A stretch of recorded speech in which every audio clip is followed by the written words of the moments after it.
13వ అధ్యాయము.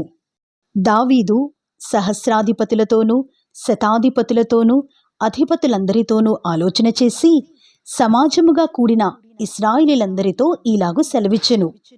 ఈ యోచన మీ దృష్టికి అనుకూలమై మన దేవుడైన యెహోవా వలన కలిగిన ఎడల ఇశ్రాయేలీయుల నివాస ప్రదేశముల ఎందంతటా శేషించియున్న మన సహోదరులను తమ పట్టణములలోనూ పల్లెలలోనూ కాపురమున్న యాజకులను లేవీయులను మనతో కూడుకున్నట్లు వారి యొద్దకు పంపి, మన దేవుని మందసమును మరలా మన యొద్దకు కొంచెవత్తము రండి.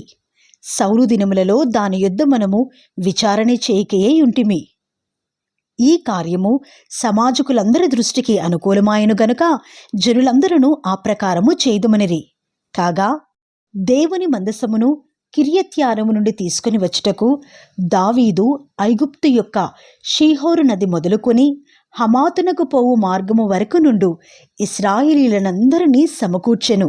కెరూబుల మధ్య నివాసము చేయు దేవుడైన యెహోవా నామము పెట్టబడిన ఆయన మందసమును యూదాలో నుండు కిర్యత్యారీము అనబడిన బాలా నుండి తీసుకుని వచ్చుటకై అతడును ఇశ్రాయేలీయులందరూ అచ్చటికి పోయిరి. వారు దేవుని మందసమును ఒక క్రొత్త బండి మీద ఎక్కించి అబీనాదాబు ఇంట నుండి తీసుకుని వచ్చిరి. ఉజ్జాయును అహ్యోయును బండిని తోలిరి. దావీదును ఇశ్రాయేలీయులందరూ తమ పూర్ణ శక్తితో దేవుని సన్నిధిని పాటలు పాడుచు సితారలను స్వరమండలములను తంబురలను తాళములను వాయించుచు బూరలు ఊదుచుండిరి. వారు కీదోను కళ్ళమునొద్దకు వచ్చినప్పుడు ఎడ్లకు కాలు జారినందున మందసమును పట్టుకునవలనని ఉజ్జా చేయి చాపగా యెహోవా కోపము అతని మీద రగులుకునెను. అతడు తన చేయి మందసమునొద్దకు చాపగా ఆయన అతని మొత్తెను గనుక అతడు అక్కడనే దేవుని సన్నిధిని చనిపోయెను. యెహోవా ఉజ్జాను వినాశనము చేయుట చూచి దావీదు వ్యాకులపడెను. అందుచేత ఆ స్థలమునకు నేటి వరకు పెరెజ్ ఉజ్జా అని పేరు. పెరెజ్ అనగా వినాశనము. ఆ దినమున దావీదు దేవుని విషయమై భయముంది, దేవుని మందసమును నా యొద్దకు నేను ఎలాగు తీసుకుని పోవుదును అనుకొని మందసమును తన యొద్దకు దావీదుపురమునకు తీసుకుని పోక దానిని గిత్తీయుడైన ఓబేదెదోము ఇంటిలోనికి కొనిపోయెను. దేవుని మందసము ఓబేదెదోము ఇంటిలో అతని కుటుంబమునొద్ద 3 నెలలుండగా యెహోవా ఓబేదెదోము ఇంటి వారిని అతని సొత్తంతటిని ఆశీర్వదించెను. 14వ అధ్యాయము. తూరు రాజైన హీరాము దావీదునొద్దకు దూతలను, అతనికి ఒక ఇల్లు కట్టుటకై దేవదారు మ్రానులను, కాసే పనివారిని వడ్లవారిని పంపెను. తన జనులకు ఇశ్రాయేలీయుల నిమిత్తము యెహోవా అతని రాజ్యమును ఉన్నత స్థితిలోనికి తెచ్చినందున ఆయన తన్ను ఇశ్రాయేలు మీద రాజుగా స్థిరపరచెనని దావీదు గ్రహించెను. పిమ్మట యెరూషలేమునందు దావీదు ఇంకా కొందరు స్త్రీలను వివాహము చేసుకుని ఇంకా కుమారులను కుమార్తెలను కనెను. యెరూషలేమునందు అతనికి పుట్టిన కుమారుల పేర్లేవనగా షమ్మూయా, షోబాబు, నాతాను, సొలొమోను, ఇబారు, ఏలీషూవ, ఎల్పాలెటు, నోగహు, నెపెగు, యాఫీయా, ఎలీషామా, బేల్యేదా, ఎలీపేలెటు. దావీదు ఇశ్రాయేలీయులందరి మీద రాజుగా అభిషేకము చేయబడినని విని ఫిలిష్తీయులందరూ దావీదును వెతికి పట్టుకున్నటకై బయలుదేరగా దావీదు ఆ సంగతి విని వారిని ఎదుర్కొనబోయెను. ఫిలిష్తీయులు వచ్చి రెఫాయీముల లోయలో దిగిరి. ఫిలిష్తీయుల మీదికి నేను పోయిన ఎడల నీవు వారిని నా చేతికి అప్పగించుదువా అని దావీదు దేవుని యొద్ద విచారణ చేయగా యెహోవా పొమ్ము, నేను వారిని నీ చేతికి అప్పగించెదనని సెలవిచ్చెను. వారు బయల్పెరాజీమునకు వచ్చినప్పుడు దావీదు అచ్చట వారిని హతము చేసి, జలప్రవాహములు కొట్టుకుని పోవునట్లు యెహోవా నా శత్రువులను నా ఎదుట నిలువకుండా నాశనము చేసిననుకొని ఆ స్థలమునకు బయల్పెరాజీము అను పేరు పెట్టెను. బయల్పెరాజీము అనగా ప్రవాహముల స్థలము. వారు అచ్చట తమ దేవతలను విడిచిపెట్టిపోగా వాటిని అగ్నిచేత కాల్చి వేయవలనని దావీదు సెలవిచ్చెను. ఫిలిష్తీయులు మరలా ఆ లోయలోనికి దిగిరాగా దావీదు తిరిగి దేవుని యొద్ద విచారణ చేసెను. అందుకు దేవుడు, నీవు వారిని తరుముకొని పోక వారిని తప్పించుకొని చుట్టూ తిరిగి కంబళి చెట్లకు ఎదురుగా నిలిచి కంబళి చెట్ల కొనల యందు కాళ్ల చప్పుడు నీకు వినబడినప్పుడు వారితో యుద్ధము కలుపుటకై బయలుదేరి వారి మీద పడుము. ఆ చప్పుడు వినబడినప్పుడు ఫిలిస్తీన్ల దండును హతము చేయుటకై దేవుడు నీకు ముందుగా బయలు వెళ్ళియున్నాడని తెలుసుకొనుమని సెలవిచ్చెను. దేవుడు తనకు సెలవిచ్చిన ప్రకారము దావీదు చేయగా ఇశ్రాయేలీయులు ఫిలిస్తీన్ల సైన్యమును గిబియోను మొదలుకొని గాజేరు వరకు తరిమి హతము చేసిరి. కాబట్టి దావీదు కీర్తి ఇశ్రాయేలీయుల ప్రదేశములందంతటా ప్రసిద్ధి ఆయెను. యెహోవా అతని భయము అన్యజనులకందరికీ కలుగజేసెను. 15వ అధ్యాయము. దావీదు తన కొరకు దావీదుపురమందు ఇండ్లు కట్టించెను. దేవుని మందసమునకు ఒక స్థలమును సిద్ధపరచి దానిమీద గుడారమొకటి వేయించెను. మందసమును ఎత్తుటకును నిత్యము తనకు సేవ చేయుటకును యెహోవా లేవీలను ఏర్పరచుకొనని చెప్పి వారు తప్ప మరి ఎవరునూ దేవుని మందసమును ఎత్తకూడదని దావీదు ఆజ్ఞ ఇచ్చెను. అంతట దావీదు తాను యెహోవా మందసమునకు సిద్ధపరిచిన స్థలమునకు దాను తీసుకుని వచ్చుటకై ఇశ్రాయేలీయులనందరినీ యెరూషలేమునకు సమాజముగా కూర్చెను. అహరోను సంతతి వారిని, లేవీలైన కహాతు సంతతి వారికి అధిపతియగు ఊరియేలును వాని బంధువులలో 120 మందిని, మెరారీయులలో అధిపతి అయిన అసాయాను వాని బంధువులలో 220 మందిని, గెర్షోను సంతతి వారికి అధిపతియగు యోవేలును వాని బంధువులలో 130 మందిని, ఎలీషాపాను సంతతి వారికి అధిపతియగు షెమయాను వాని బంధువులలో 200 మందిని, హెబ్రోను సంతతి వారికి అధిపతియగు ఎలీయేలును వాని బంధువులలో 80 మందిని, ఉజ్జీయేలు సంతతి వారికి అధిపతియగు అమ్మినాదాబును వాని బంధువులలో 112 దావీదు సమకూర్చెను. అంతట దావీదు యాజకులైన సాదోకును, అబ్యాతారును, లేవీయులైన ఊరియేలు, అసాయా, యోవేలు, షెమయ, ఎలీయేలు, అమ్మినాదాబు అను వారిని పిలిపించి వారితో ఇట్లనెను: లేవీయుల పితరుల సంతతులకు మీరు పెద్దలై ఉన్నారు.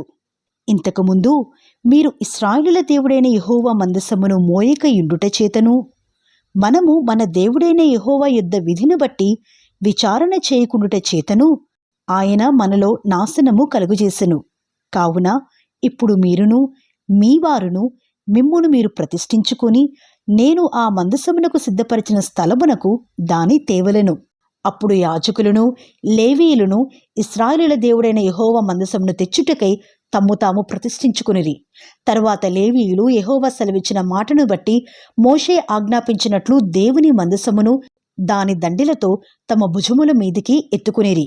అంతటా దావీదు, మీరు మీ బంధువులకు పాఠకులను పిలిచి స్వరమండలములు, సితారాలు, తాళములలోనగు వాద్య విశేషములతో గంభీర ధ్వని చేయుచు సంతోషముతో స్వరములెత్తి పాడునట్లు ఏర్పాటు చేయడని లేవీయుల అధిపతులకు ఆజ్ఞ ఇచ్చెను. కావున లేవీయులు యోవేలు కుమారుడైన హేమానును, వాని బంధువులలో బెరెక్యా కుమారుడైన ఆసాపును, తమ బంధువులగు మెరారీయులలో కూషాయాహు కుమారుడైన ఏతానును, వీరితో కూడా 2వ వరుసగానున్న తమ బంధువులైన జెకర్యా, బేను, ఎహజియేలు, షెమీరామోతు, ఎహీయేలు, ఉన్ని, ఏలియాబు, బెనాయా, మైసేయా, మత్తిత్యా, ఎలీప్లేహు, మిక్నేయాహులను వారిని, ద్వారపాలకులకు ఓబేదెదోమును, ఎహీయేలును పాఠకులుగా నియమించిరి. పాఠకులైన హేమానును, ఆసాపును, ఏతానును పంచలోహముల తాళములు వాయించుటకు నిర్ణయింపబడిరి. జెకర్యా, అజ్జీయేలు, షెమీరామోతు, ఎహీయేలు, ఉన్ని, ఏలియాబు, మైసేయా, బెనాయా అనువారు హెచ్చు స్వరము గల స్వరమండలములను వాయించుటకు నిర్ణయింపబడిరి. మరియు మత్తిత్యా, ఎలీప్లేహు, మిక్నేయాహు, ఓబేదెదోము, ఎహీయేలు, అజజ్యాహు అనువారు రాగమెత్తుటకును సితారాలు వాయించుటకును నిర్ణయింపబడిరి. లేవీలకు అధిపతి అయిన కెనన్యా మందసమును మోయిట యందు గట్టివాడైనందున అతడు మోతక్రమము నేర్పుటకై నియమింపబడెను. బెరెక్యాయును, ఎల్కానాయును మందసమునకు ముందు నడుచు కావలివారుగాను, షెబన్యా, యెహోషాపాతు, నెతనేలు, అమాసై, జెకర్యా, బెనాయా, ఎలీయేజరు అని యాజకులు దేవుని మందసమునకు ముందు బూరలు ఊదువారుగాను, ఓబేదెదోమును, ఎహీయాయును వెనుక తట్టు కనిపెట్టువారుగాను నియమింపబడిరి. దావీదును ఇశ్రాయేలుల పెద్దలను సహస్రాధిపతులను యెహోవా నిబంధన మందసమును ఓబేదెదోము ఇంటిలో నుండి తెచ్చుటకై ఉత్సాహముతో పోయిరి. యెహోవా నిబంధన మందసమును మోయు లేవీలకు దేవుడు సహాయము చేయగా వారు 7 కోడెలను 7 గొర్రె పొట్టేళ్లను బలులుగా అర్పించిరి. దావీదును మందసమును మోయు లేవీలందరూ పాటకులను, పాటకుల పనికి విచారణకర్తేగు కెనన్యాయను సన్నపు నారతో నేయబడిన వస్త్రములు ధరించుకునియుండిరి. దావీదును సన్నపు నారతో నేయబడిన ఏఫోదును ధరించియుండెను. ఇశ్రాయేలీలందరూ ఆర్భాటము చేయిచు, కొమ్ములు బూరెలు ఊదుచు, తాళములు కొట్టుచు, స్వరమండలములు సితారాలు వాయించుచు యెహోవా నిబంధన మందసమును తీసుకుని వచ్చిరి. యెహోవా నిబంధన మందసము దావీదుపురములోనికి రాగా సౌలు కుమార్తె అయిన మీకాలు కిటికీలో నుండి చూచి, రాజైన దావీదు నాట్యమాడుటయు వాయించుటయు కనుగొని తన మనస్సులో అతని హీనపరిచెను. 16వ అధ్యాయము. ఈ ప్రకారము వారు దేవుని మందసమును తీసుకుని వచ్చి దావీదు దాని కొరకు వేయించియున్న గుడారము నడుమను దాని ఉంచి దేవుని సన్నిధిని దహన బలులను సమాధాన బలులను అర్పించిరి. దహన బలులను సమాధాన బలులను దావీదు అర్పించి చాలించిన తరువాత అతడు యెహోవా నామమున జనులను దీవించి పురుషులకేమి స్త్రీలకేమి ఇశ్రాయేలీయులందరిలో ఒక్కొక్కరికి ఒక రొట్టెను, ఒక భక్ష్యమును, ఒక ద్రాక్ష పండ్ల అడను పంచిపెట్టెను. మరియు అతడు యెహోవా మందసం ఎదుట సేవ చేయుచు ఇశ్రాయేలుల దేవుడైన యెహోవాను ప్రసిద్ధి చేయుటకును వందించుటకును ఆయనకు స్తోత్రములు చెల్లించుటకును లేవీలలో కొందరిని నియమించెను. వారిలో ఆసాపు అధిపతి, జకర్యా అతని తరువాతివాడు, ఎహీయేలు, షెమీరామోతు, ఎహీయేలు, మత్తిత్యా, ఏలియాబు, బెనాయా, ఓబేదెదోము, ఎహీయేలు అనవారు స్వరమండలములను సితారాలను వాయించుటకై నియమింపబడిరి. ఆసాపు తాళములను వాయించువాడు. బెనాయా, యెహజీయేలు అను యాజకులు ఎప్పుడునూ దేవుని నిబంధన మందసం ఎదుట బూరలు ఊదువారు. ఆ దినమందు యెహోవాను స్తుతి చేయు విచారణను ఏర్పరచి దావీదు ఆసాపు చేతికిని వాని బంధువుల చేతికిని దానిని అప్పగించెను. ఆ స్తుతి విధమేమనగా, యెహోవాకు కృతజ్ఞతాస్తుతులు చెల్లించుడి, ఆయన నామమును ప్రకటన చేయుడి, ఆయన కార్యములను జనములలో తెలియజేయుడి, ఆయనను గూర్చి పాడుడి, ఆయనను కీర్తించుడి, ఆయన అద్భుత క్రియలన్నిటిని గూర్చి సంభాషణ చేయుడి, ఆయన పరిశుద్ధ నామమును బట్టి అతిశయించుడి. యెహోవాను వెదకువారు హృదయమునందు సంతోషించుదురుగాక. యెహోవాను ఆశ్రయించుడి, ఆయన బలమును ఆశ్రయించుడి, ఆయన సన్నిధి నిత్యము వెదకుడి. ఆయన దాసులగు ఇశ్రాయేలు వంశస్థులారా, ఆయన ఏర్పరచుకునిన యాకోబు సంతతి వారలారా, ఆయన చేసిన ఆశ్చర్య కార్యములను జ్ఞాపకము చేసుకునుడి. ఆయన సూచక క్రియలను, ఆయన నోటి తీర్పులను జ్ఞాపకము చేసుకునుడి. ఆయన మన దేవుడైన యెహోవా, ఆయన తీర్పులు భూమి ఎందంతటా జరుగుచున్నవి. మీ సంఖ్య కొద్దిగాను, మీరు స్వల్ప సంఖ్య గల జనులుగాను, కనాను దేశములో అన్యులుగాను ఉండగా కొలవబడిన స్వాస్యముగా దాని నీకిచ్చెదనని ఆయన అబ్రాహాముతో చేసిన నిబంధనను, ఇస్సాకుతో చేసిన ప్రమాణమును, ఏర్పాటును నిత్యము జ్ఞాపకముంచుకునుడి. 1000 తరముల వరకు ఆ మాట నిలుచునని ఆయన సెలవిచ్చెను. యాకోబునకు కట్టడగాను, ఇశ్రాయేలునకు నిత్య నిబంధనగాను ఆయన ఆ మాటను స్థిరపరిచియున్నాడు. వారు జనము నుండి జనమునకును, రాజ్యము నుండి రాజ్యమునకు తిరుగులాడుచుండగా నేను అభిషేకించిన వారిని ముట్టవలదనియు, నా ప్రవక్తలకు కీడు చేయవద్దనియు సెలవిచ్చి ఆయన ఎవరినైనను వారికి హింస చెయ్యనీయలేదు. వారి నిమిత్తము రాజులను గద్దించెను. సర్వభూజనులారా, యెహోవాను సన్నతించుడి, అనుదినము ఆయన రక్షణను ప్రకటించుడి.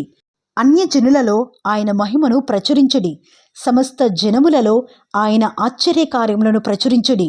యెహోవా మహాఘనత వహించినవాడు, ఆయన బహుగాస్తుతి నొందదగినవాడు, సమస్త దేవతల కంటే ఆయన పూజ్యుడు. జనముల దేవతలన్నీయు వట్టి విగ్రహములే. యెహోవా ఆకాశ వైశాల్యమును సృజించినవాడు. ఘనతా ప్రభావములు ఆయన సన్నిధిని ఉన్నవి. బలమును సంతోషమును ఆయన యొద్ద ఉన్నవి. జనముల కుటుంబములారా, యెహోవాకు చెల్లించుడి, మహిమా బలమును యెహోవాకు చెల్లించుడి. యెహోవా నామమునకు తగిన మహిమను ఆయనకు చెల్లించుడి. నైవేద్యములు చేతపుచ్చుకొని ఆయన సన్నిధిని చేరుడి. పరిశుద్ధాలంకారములకు ఆభరణములను ధరించుకొని ఆయన ఎదుట సాగిలపడుడి. భూజనులారా, ఆయన సన్నిధిని వనకుడి. అప్పుడు భూలోకము కదలకుండను, అప్పుడది స్థిరపరచబడును. యెహోవా ఏలుచున్నాడని జనములలో చాటించుడి. ఆకాశములు ఆనందించునుగాక, భూమి సంతోషించునుగాక, సముద్రమును దాని సంపూర్ణతయు ఘోషించునుగాక, పొలములను వాటి యందుండు సర్వమును సంతోషించునుగాక. యెహోవా వేంచేయుచున్నాడు, భూజనులకు తీర్పు తీర్చుటకై యెహోవా వేంచేయుచున్నాడు. వనవృక్షములు ఆయన సన్నిధిని ఉత్సహించును. యెహోవా దయాళుడు, ఆయన కృప నిరంతరముండును. ఆయనను స్తుతించుడి. దేవా మా రక్షక, మమ్మును రక్షించుము, మమ్మును చేర్చుకునుము. మేము నీ పరిశుద్ధ నామమునకు కృతజ్ఞతాస్తులు చెల్లించినట్లు, నిన్ను స్తుతించుచు అతిశయించున్నట్లు అన్యజనుల వశములో నుండి మమ్మును విడిపింపుము అని ఆయనను బతిమాలుకునుడి. ఇశ్రాయేలులకు దేవుడైన యెహోవా యుగములన్నిటను స్తోత్రమునందునుగాక. ఈలాగున వారు పాడగా జనులందరూ ఆమేన్ అని చెప్పి యెహోవాను స్తుతించిరి. అప్పుడు మందసము ముందర నిత్యము కావలసిన అనుదిన సేవ జరుపుటకై దావీదు అచ్చట యెహోవా నిబంధన మందసము మీద ఆసాపును అతని సహోదరులను నియమించెను. ఓబేదెదోమును వారి సహోదరులైన 68 మందిని, ఎదోతోను కుమారుడైన ఓబేదెదోమును, హోసాను ద్వారపాలకులుగా నియమించెను. గిబియోనులోని ఉన్నత స్థలముననున్న యెహోవా గుడారము మీదను అచ్చటి బలిపీఠము మీదను యెహోవా ఇశ్రాయేలులకు ఆజ్ఞాపించిన ధర్మశాస్త్రమందు వ్రాయబడి ఉన్న ప్రకారము ఉదయాస్తమయములయందు అనుదినము నిత్యమైన దహనబలిని ఆయనకు అర్పించుటకై అచ్చట అతడు యాజకుడైన సాదోకును అతడి సహోదరులైన యాజకులను నియమించెను. యెహోవా కృప నిత్యముండునని ఆయనను స్తుతి చేయుటకై వీరితో కూడా హేమానును, ఎదోతూనును, పేళ్ల వరుసను ఉదాహరింపబడిన మరికొందరిని నియమించెను. బూరలు ఊదుటకును, తాళములను వాయించుటకును, దేవుని గూర్చిన పాడదగిన గీతములను వాద్యములతో వినిపించుటకును వీరిలో నుండి హేమానును, ఎదోతునును అతడు నియమించెను. మరియు ఎదోతును కుమారులను అతడు ద్వారపాలకులుగా నియమించెను. తరువాత జనులందరూ తమ తమ ఇండ్లకు వెళ్ళిపోయిరి. దావీదును తన ఇంటివారిని దీవించుటకై వారి యుద్ధకు పోయెను.